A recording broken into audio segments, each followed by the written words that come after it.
அழி, உயர்ந்தவன், கருப்பன், வெள்ளையன், பணக்காரன், ஏழை, யாருமே இங்கே பாகுபாடற்ற தன்மையை அது உருவாக்கும் மனிதர்கள்.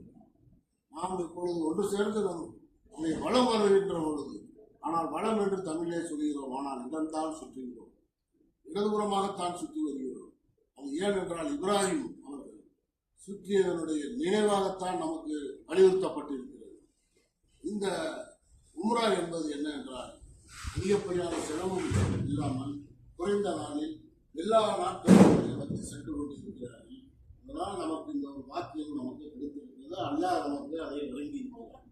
பொருளாதாரத்தில் மிகப்பெரியவர்கள் எவ்வளவு பெரிய ஆட்களாக இருந்தாலும் சரி, அங்கு வந்து ஒரு ஏழையை போல் கந்தல் துணி மாதிரி ஒரு துணி, அதுதான் ஆண்களுக்கு.